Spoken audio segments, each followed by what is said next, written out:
Welcome back to our channel మన సవిత్ర. ఈరోజు వీడియోలో మిల్ మేకర్ కర్రీ చాలా ఈజీగా ఎలా చేయాలో చూపించబోతున్నాను. చాలా టేస్టీగా క్విక్గా చేసుకున్న రెసిపీ అండి.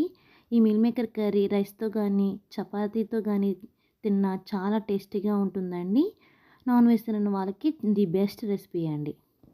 ఒక కప్ మిల్ మేకర్ని ఒక గిన్నెలో హాట్ వాటర్ వేసి ఉప్పు వేసి కనీసం 15 నిమిషాలు నానబెట్టాలి. ఎక్కువసేపు అవసరం లేదండి, జిగురైపోతాయండి.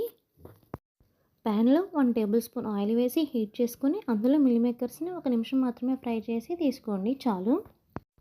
1 ఇంచ్ దాల్చిన చెక్క, 1/2 స్పూన్ జీలకర్ర, 1 స్పూన్ ధనియాలు, 1 స్పూన్ గసగసాలు, 1 స్పూన్ జీడిపప్పు వేసి మెత్తగా గ్రైండ్ చేసుకుని పక్కన పెట్టుకోవాలి. ఇప్పుడు స్టవ్ మీద కడాయి పెట్టుకొని అందులోకి 2 స్పూన్స్ ఆయిల్, 1 స్పూన్ గీ, నెయ్యి వేస్తే కర్రీకి రిచ్నెస్ అనేది యాడ్ అవుతుంది. ఇప్పుడు 1 స్పూన్ జీలకర్ర, 1 ఇంచ్ దాల్చిన చెక్క, 4 లవంగ మొగ్గలు, 2 యాలకులు వేసి ఫ్రై చేయండి. తర్వాత ఇందులోకి సన్నగా కట్ చేసిన ఉల్లిపాయల ముక్కలు వేసి పచ్చివాసన పోయేలాగా ఫ్రై చేసి సన్నగా చీల్చిన పచ్చిమిర్చి, 2 టమోటాల ప్యూరీ వేసి ఫ్రై చేయాలండి. తర్వాత 1 స్పూన్ కారం, రుచికి సరిపడినంత ఉప్పు వేసి బాగా మిక్స్ చేయాలి. ముందుగా గ్రైండ్ చేసిన మసాలాల పేస్ట్ని ఈ గ్రేవీలోకి యాడ్ చేస్తూ మసాలాలు అడుగంటకుండా ఫ్రై చేస్తూ ఉండాలి.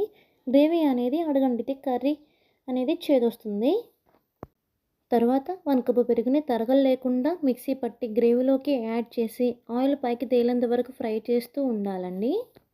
ఆయిల్ పైకి తేలిన తర్వాత ముందుగా ఫ్రై చేసిన మిల్ మేకర్స్ని యాడ్ చేసుకొని గ్రేవీకి సరిపడినంత వాటర్ పోసుకొని 5 to 7 మినిట్స్ అనేది ఉడికించుకోవాలి. ఆయిల్ పైకి తేలిన తర్వాత కొద్దిగా కరివేపాకు, సన్నగా తరిగిన కొత్తిమీర వేసి 1 మినిట్ ఫ్రై చేసుకుంటే గుమగుమలాడే కర్రీ అనేది రెడీ అవుతుంది. మీరు కూడా ట్రై చేసి ఎలా వచ్చిందో కమెంట్ బాక్స్లో కమెంట్ చేయండి. వీడియో నచ్చితే లైక్ చేసి సబ్స్క్రైబ్ చేయండి.